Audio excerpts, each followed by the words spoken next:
أعوذ بالله من الشيطان الرجيم. بسم الله الرحمن الرحيم.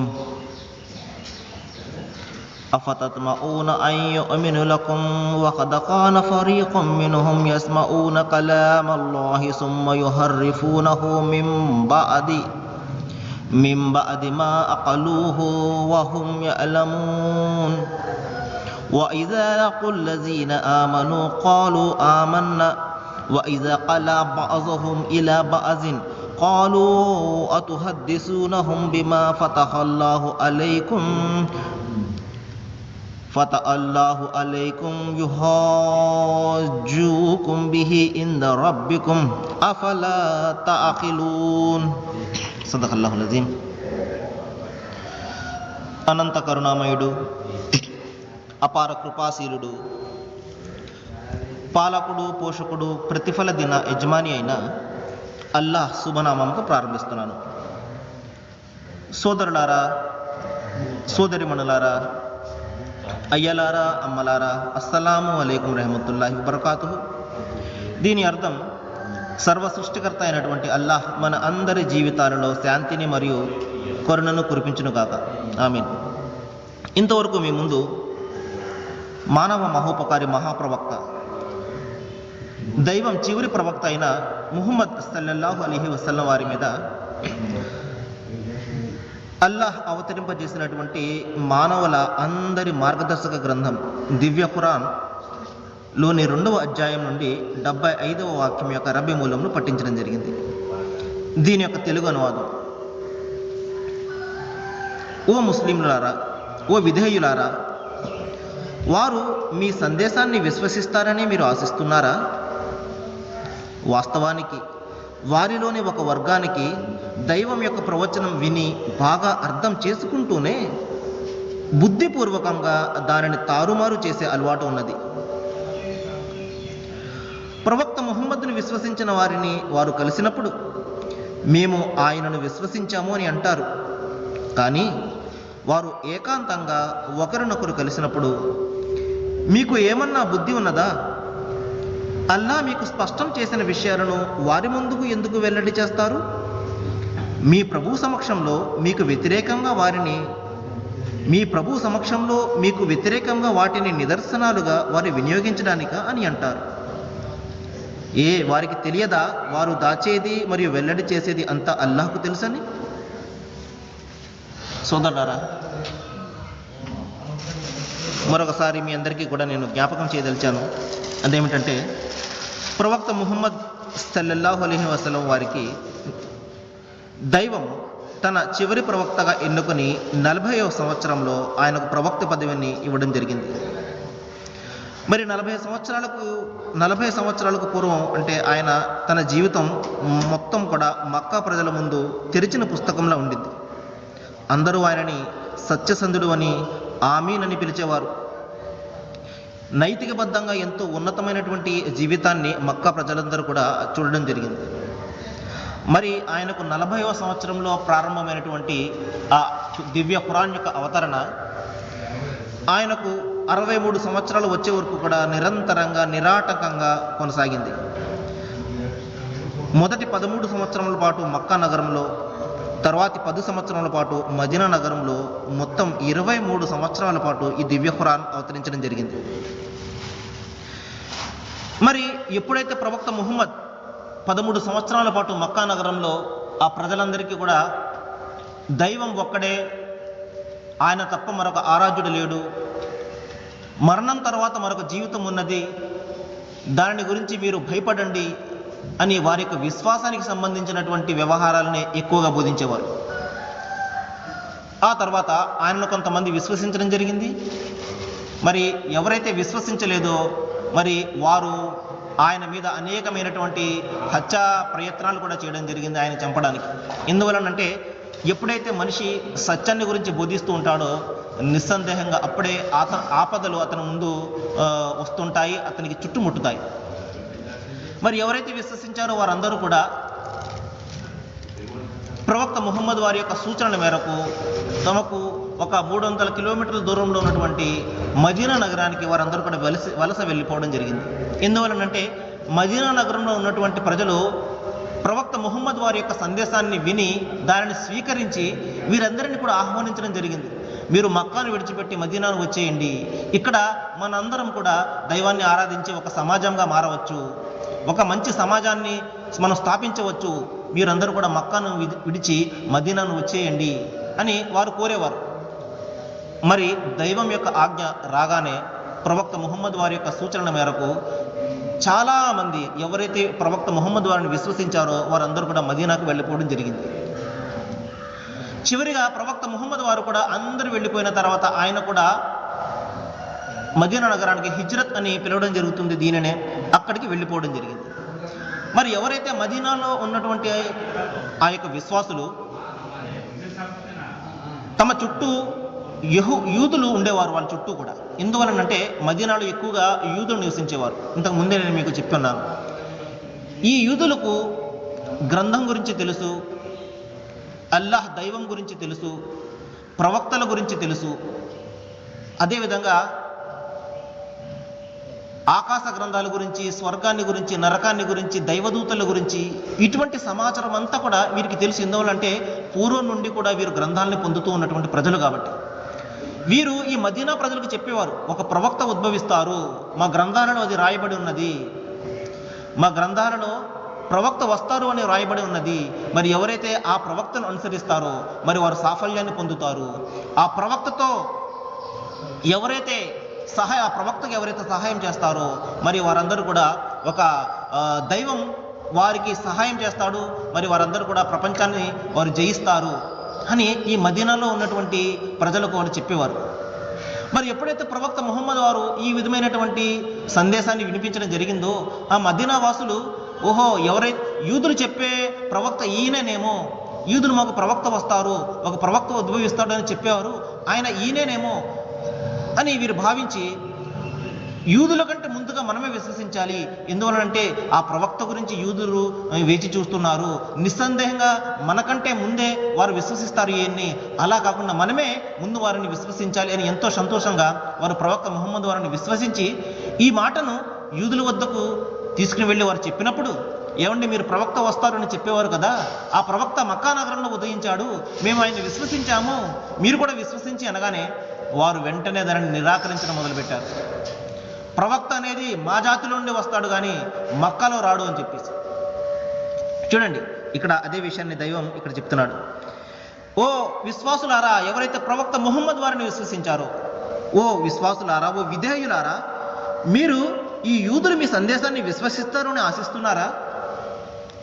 ఎంత మాత్రం కూడా ఆ విధంగా జరగదు. ఎందువలంటే వారిలో ఒక వర్గానికి దైవం యొక్క ప్రవచనము బాగా అర్థం చేసుకుని బుద్ధిపూర్వకంగా దాన్ని తారుమారు చేసే అలవాటు ఉన్నది. వీరికి ఏ అలవాటు ఉందని చెప్తున్నాడు ఇక్కడ దైవం. చూడండి ఏ విధంగా అయితే బట్టబయలు చేస్తున్నాడో వాళ్ళ రంగును. ఎందువలనంటే మనుషులకు భయం ఉంటుంది, అరే పలానా వారి యొక్క లోపాన్ని గురించి మనం ఎత్తి చూపితే మనలను అతను ఏమైనా హింసిస్తాడేమో, లేకపోతే బాధ పెడతాడేమో, లేకపోతే మనల్ని చంపుతాడేమో అన్న భయం అనుకుంటుంది. కానీ దైవానికి ఏంటంటే భయం. అందువలనే ఆ యూదుల యొక్క కుతంత్రాలను బయటపెడుతున్నాడు. మరి ముస్లింలు ఏదైనా తప్పు చేసినట్లయితే వారి యొక్క కుతంత్రాలను బయటపెడుతున్నాడు. ఎందువలంటే దైవానికి భయం అనేది ఉండదు. అదే విషయాన్ని ఇక్కడ చెప్తున్నాడు. వారిలో ఒక వర్గానికి దైవం యొక్క ప్రవచనం బాగా అర్థం చేసుకుంటూనే దాన్ని తారుమారు చేసే అలవాటు ఉన్నది అంటున్నాడు. చూడండి సోదరులారా, మీకు కొన్ని ఉదాహరణలు చెప్తాను. దైవము తన ప్రవక్తలను గురించి, రాబోయే ప్రవక్తలను గురించి ప్రస్తుతం ఉన్న ప్రవక్తకు తెలియజెప్పేవాడు. ఒక ప్రవక్త వస్తారు అని చెప్పేసి ఆ కాలపు ప్రవక్త తన ప్రజలకు చెప్పేవాడు, మీ తర్వాత ఒక ప్రవక్త, నా తర్వాత ఒక ప్రవక్త రాబోతాడు, ఆయనను నాకు ఏ విధంగా అయితే మీరు సహకరిస్తున్నారో ఆయనకు కూడా అదే విధంగా సహకరించాలి సుమా అని జాగ్రత్త చెప్పేవారు. చూడండి ప్రవక్త ముహమ్మద్ వారి గురించి సల్లల్లాహు అలైహి వసల్లం, దైవం ఆయనపై శాంతి కురిపించుగాక, అనేకమైనటువంటి ప్రవచనాలు మన గ్రంథాల్లో అనేక ఉన్నాయి. ఉదాహరణకు మీకు కొన్ని విషయాలు చెప్తాను. పాత నిబంధన గ్రంథము బైబిల్ గ్రంథాన్ని మనం చూసుకున్నామంటే మూసా ప్రవక్త వారు తన జాతి ప్రజలకు ప్రవక్త ముహమ్మద్ వారి గురించి ఒక సందేశాన్ని ఇవ్వడం జరుగుతుంది, ఒక శుభవార్తను. మీ సహోదరుల నుండి మీ వంటి ఒక ప్రవక్తను నేను పుట్టిస్తాను అని దైవం చెప్తున్నాడు. ద్వితీయోపదేశ కాండంలో ఇది మనకు కనబడుతుంది. మీ సహోదరుల నుండి అంటే ఇష్మాయిల్ జాతి నుండి, మీ సహోదరుల నుండి మీ వంటి ఒక ప్రవక్తను, అంటే మోషే లాంటి, అంటే మూసా లాంటి ఒక ప్రవక్తను నేను పంపుతాను.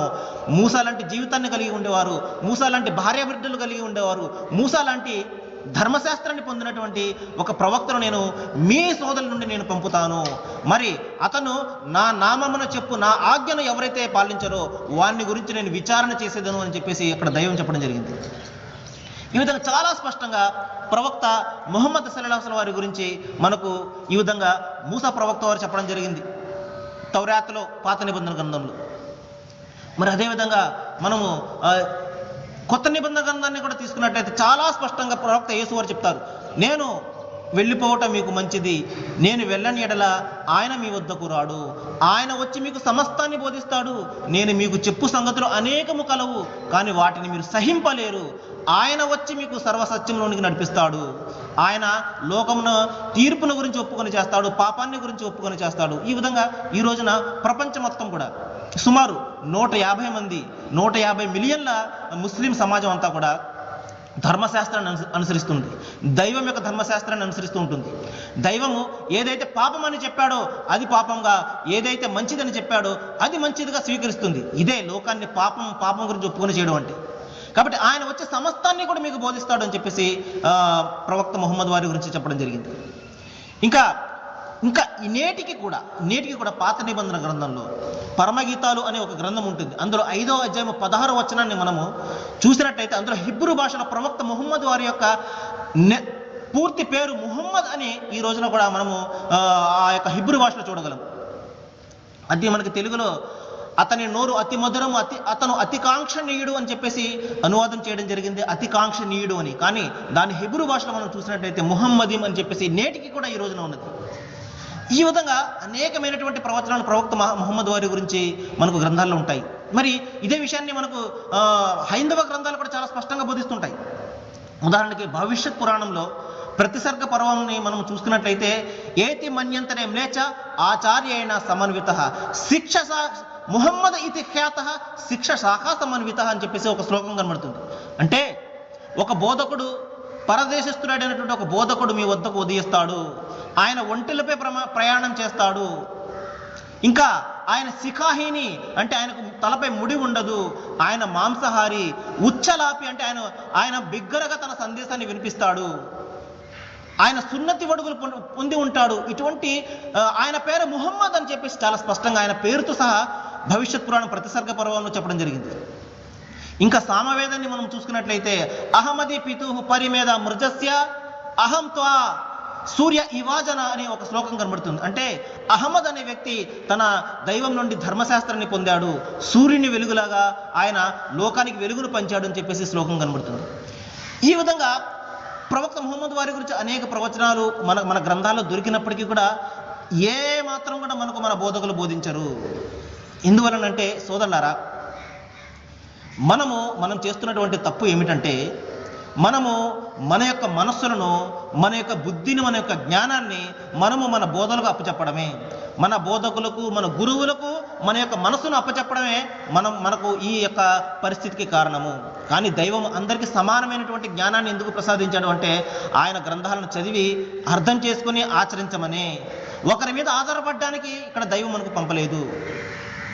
కాబట్టి సోదరులారా, ఇటువంటి స్పష్టమైన నిదర్శనాలు మనకు ఉన్నప్పటికీ కూడా మనము దానిని స్వీకరించడానికి, ఆచరించడానికి ఎంత మాత్రం కూడా సిద్ధంగా లేము. ప్రవక్త ముహమ్మద్ పేరు, అల్లాహ్ అనే పేరు వినగానే నెత్తి మీద పిడుగుపడినట్లుగా భావిస్తుంటారు చాలామంది. కానీ సోదరులారా చూడండి, ఏ విధంగా అయితే ఇక్కడ దైవం చాలా స్పష్టంగా చెప్తున్నాడు.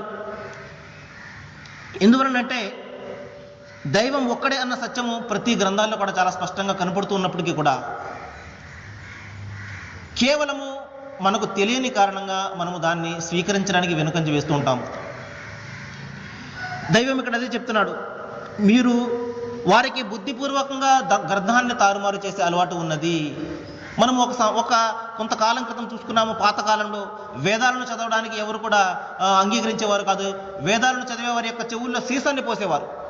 మరి అదేవిధంగా బైబిల్ గ్రంథాన్ని కూడా ఎవరు చదువునిచ్చేవారు కాదు. మరి మార్టిన్ లూథర్ అనే ఆయన విప్లవాన్ని లేవదీస్తే కానీ మనకు బైబిల్ గ్రంథం అందుబాటులోకి రాలేదు.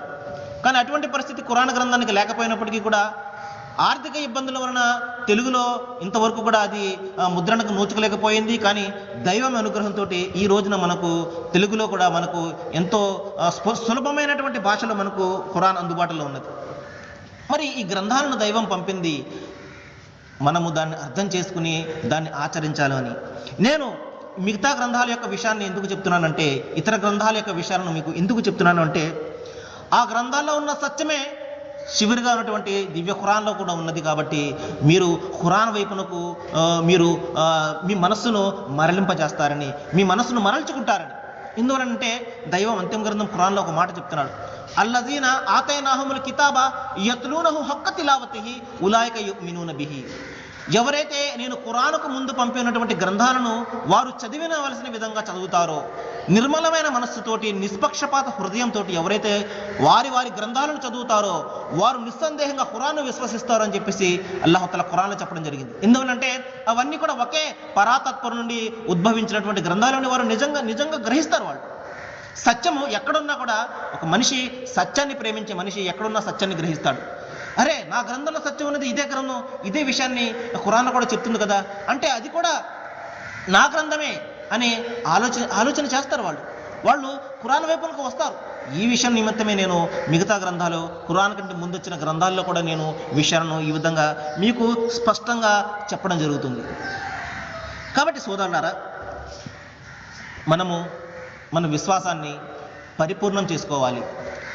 మన మనస్సులో దైవం పట్ల, ఆయన గుణగణాల పట్ల, ఆయన అధికారాల పట్ల ఆయన అవగాహన, మనం స్పష్టమైనటువంటి అవగాహన మనం కలిగి ఉండాలి.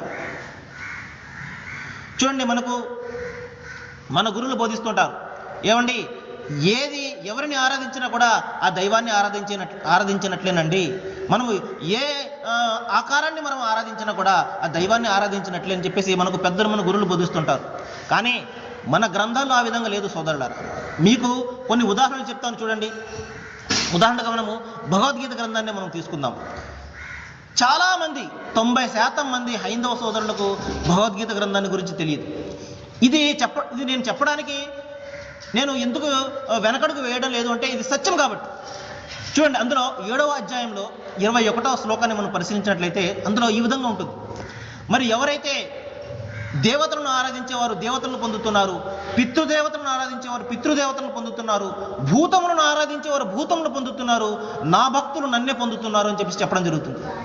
కాబట్టి ఇక్కడ దైవాన్ని మనిషి ఆరాధించకపోయినా ఆయన ఇచ్చినటువంటి అనుగ్రహాలను ఆయన ఆపడం లేదు. ఆయన ఆరాధించినప్పటికీ ఆపడం లేదు, ఆరాధించినప్పటికీ ఆయన ఆపడం లేదు. ఏదైనా ఆపుతున్నాడు ఆయన? వానను ఏదైనా ఆపుతున్నాడు? అరే నేను ప్రసాదిస్తున్న ఈ వానను నన్ను కాకుండా ఇంకొకరికి ఆరాధిస్తున్నారే వీళ్ళని చెప్పేసి ఆయన వానను నేను ఆపుతున్నాడు? ఆయన అనుగ్రహాలు ఏది కూడా ఆపడం లేదు. కానీ మనిషి అనుకుంటున్నాడు, నేను ఎవరినైతే ఆరాధిస్తున్నానో ఆయన ద్వారా నాకు ఎన్ని వస్తున్నాయని చెప్పేసి మనిషి పొరబడుతున్నాడు. కానీ అందులో ఆ గ్రంథంలో ఏం చెప్తున్నాడండి? నా భక్తులు నన్ను పొందుతున్నారు. కానీ భూతాలను ఎవరైతే ఆరాధిస్తున్నారు, భూతాలు అంటే ఇక్కడ దయ్యాలు భూతాలు కాదండి, పంచభూతాలు అంటే ప్రకృతి అని అర్థం అనమాట. ప్రకృతిని ఎవరైతే ఆరాధిస్తున్నారో ప్రకృతినే పొందుతున్నారు. మరి దాని తర్వాత ఉన్నటువంటి ఒక శ్లోకాన్ని మనం చూసినట్లయితే, వారి యొక్క ఫలము నాశవంతమై ఉన్నది, సర్వనాశనం అయిపోతుంది ఆ విధంగా చేసినట్లయితే అని చెప్పేసి ఒక భయంకరమైనటువంటి హెచ్చరిక కూడా అక్కడ భగవద్గీత గ్రంథంలో కనబడుతుంది. మరి ఇదే సత్యం మనకు బైబిల్ గ్రంథంలో ఇర్మియా అనే గ్రంథంలో కనబడుతుంది. మరి ఎవరైతే తన హృదయమును, ఎవరైతే మానవులను ఆశ్రయించి నరులను ఆశ్రయించి తన హృదయమును యెహోవా నుండి మరల్చుకునేవాడు శాపగ్రస్తుడు. మరి ఎవరైతే తన మనసులో మనుషులను ఎవరైతే ఆరాధిస్తుంటాడో, నరులను ఎవరైతే ఆరాధిస్తుంటాడో, శరీరులను తనకు ఆధారంగా ఎవరైతే చేసుకుంటాడో, అంటే మనలా పుట్టినటువంటి మనుషులను, మనలా చనిపోయే, మనలా బాధలు పడే మనుషులను ఎవరైతే తమ దైవాలుగా భావిస్తారో, తమ హృదయాన్ని యెహోవా నుండి ఎవరైతే మరల్చుకుంటాడో వాడు శాపగ్రస్తుడు అని చెప్పేసి అక్కడ ఒక భయంకరమైనటువంటి హెచ్చరికను దైవం చేయడం జరిగింది. మరి ఇదే విషయాన్ని ఖురాన్లో కూడా దైవం చేస్తున్నాడు. అఫహసిబల్లజీన కఫరు అయత్తఖజు ఇబాది మిన్ దూని ఔలియా ఇన్న అతదన జహన్నమ లిల్ కాఫిరీన నుజులా. మరి నన్ను విడిచిపెట్టి ఎవరైతే నా దాసులను ఎవరైతే తమ దైవాలుగా భావిస్తారో మరి అటువంటి వారిని నేను భయంకరమైనటువంటి నరకాగ్నిలో తోసివేస్తానని చెప్పేసి అక్కడ దైవం హెచ్చరిస్తున్నాడు. ఈ రోజున ముస్లిం సమాజం చూడండి, దర్గాలు అని చెప్పేసి ఇక్కడని తమలాంటి మానవులను ఆరాధిస్తుంటారు. ఈ రోజున వారి సమాధులను ఆరాధిస్తుంటారు. ఈ విధంగా ఎవరైనా కానివ్వండి దైవానికి దూరంగానే ఉన్నారు, దైవం యొక్క గ్రంథాలకు దూరంగానే ఉన్నారు. కాబట్టి సోదరులారా, చివరగా నేను చెప్పే విషయం ఏంటంటే, మన మనస్సులో దైవం పట్ల ఉన్నటువంటి ప్రేమ మరి ఎవరికి కూడా మనం ఇవ్వకూడదు. మన మనస్సంతా కూడా నిండుగా దైవం ఒక్కడనే మనం నింపుకోవాలి. మన తల్లిదండ్రులకు, మన భార్య బిడ్డలకు, మన గురువులకు తర్వాత, దైవం తర్వాత ఎవరైనా మరి ఆ దైవం పట్ల స్పష్టమైనటువంటి అవగాహన మనం కలిగి ఉండాలి. ఆయన పుట్టడు, ఆయన చనిపోడు, ఆయన ఒక్కడు సర్వ సృష్టికర్త, ఆయన కునుకడు, ఆయన నిద్రపోడు, ఆయన మానవునిలా కింద బాధలు పడడు అని చెప్పేసి ఒక స్పష్టమైనటువంటి అవగాహన మన మనసులో మనం కలిగి ఉండడు. ఇది నిజమైనటువంటి దైవ భావన. కాబట్టి మన మనసులో ఇటువంటి దైవ భావనలతోటి మన మనసులో నింపుకోవాలి. ఇటువంటి మనస్సులో మనం దైవభావన నింపుకున్నప్పుడు ఎటువంటి బాధ కూడా మనం ఏది కూడా చేయలేదు, ఎటువంటి కష్టం కూడా మనం ఏది కూడా చేయలేదు. ఈ ప్రపంచంలో కూడా మనం శాంతిని పొందుతాము, పరలోకంలో కూడా మనము సాఫల్యాన్ని పొందుతాము. నేను అల్లాహ్ను, దైవాన్ని ప్రార్థిస్తున్నాను. నేను చెప్పే మాటలు కొన్ని నచ్చినా మరికొన్ని బాధ కలిగిస్తాయి, కానీ బాధ కలిగించాయి అని నేను సత్యం చెప్పడం ఎంత మాత్రం కూడా మానను. ఎందువల్లంటే చెప్పగా వేము తీయనగును అని చెప్పేసి మనకు పెద్దలు చెప్తారు. కాబట్టి ఈ విధంగా చెప్పడంతో కొద్దిగానైనా మన మనసులో ఆ భావన, దైవ భావన కలుగుతుంది. మన బండబారినటువంటి మన మనస్సులు నిస్సందేహంగా మెత్తబడతాయి అన్న ఉద్దేశంతో నేను ఈ విధంగా చాలా స్పష్టంగా మీకు బాధ కలిగినప్పటికీ కూడా నేను సత్యాన్ని తేటదలం చేస్తున్నాను. నేను దైవాన్ని ప్రార్థిస్తున్నాను. నేను ఏ విధంగా అయితే ఈ విధంగా నేను చెప్పడం మొదలుపెట్టాను, ఈ ఖురాన్ పూర్తి చేసే వరకు కూడా నేను దైవం నన్ను అనుగ్రహించాలని, దైవము నాకు ఆ సహాయ సహకారాలు అందించాలని నేను దైవాన్ని ప్రార్థిస్తూ ముగిస్తున్నాను. వాఖిరు దవానా అల్హమ్దులిల్లాహి రబ్బిల్ ఆలమీన్.